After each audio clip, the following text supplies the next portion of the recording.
बहनोई ने डेढ़ उम्री में दूसरी शादी कर ली तो घर में हंगामा बरपा हो गया। बहन रोती चिल्लाती भाइयों के घर आ गई। भाई भी जज्बाती हो गए। एक ने कहा चलो चलते हैं, सामान उठा कर ले आते हैं। दूसरा बोला अब बहन को इस घर में बेचना मुमकिन ही नहीं।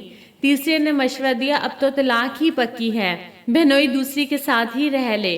हमारी बहन लाचार लावारिस नहीं है। एक भाई प्रोफेसर था, पढ़ा लिखा समझदार इंसान था। इसने कहा अब तो आप जज्बात में बहन का घर खराब कर रहे हैं। इसके 3-4 बच्चे हैं और बच्चे बड़े हैं।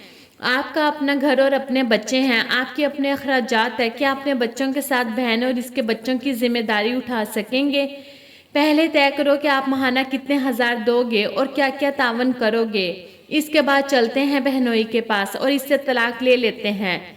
सब पर खामोशी तारी होगी। इसने कहा यह कोई समझदारी नहीं है। मुतालबा ये रखें कि ठीक है आपने शादी कर ली है तो आपका हक है क्या, लेकिन हमारी बहन के हकूक में कोई कमी नहीं आनी चाहिए। आप पूरा खर्चा दो, वक्त दो, पूरी जिम्मेदारी उठाओ, हमें कोई एतराज़ नहीं। खैर इन्हें बात समझ आ गई।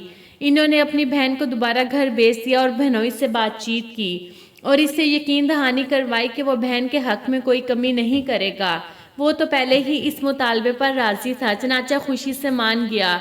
आज वो बहन अपने घर में अपने बच्चों में अपने शोहर के साथ हंसी खुशी जिंदगी गुजार रही है। भाई आखिर कब तक करते, इनके अपने बच्चे बड़े हो रहे हैं, वो अपने बच्चों की सोचेंगे या बहन और इसके बच्चों की। अब बहन के अपने बच्चे कमाने वाले हो गए हैं, जो कमा कर इसके हाथ में रखते हैं। शोहर भी देता है और देखभाल भी करता है। अब बहन के हालात पहले से मुकाबले में बेहतर हो गए हैं। एक आदमी ने जज्बाती माहौल में समझदारी की बात करके बहन का घर उजड़ने से और बड़े नुकसान से बचा लिया। लिहाजा कभी भी जज्बात में आकर कभी भी कोई फैसला मत करें। दोस्तों आपको वीडियो अच्छी लगी हो तो प्लीज़ मेरे चैनल को सब्सक्राइब करके वीडियो को लाइक कर दें।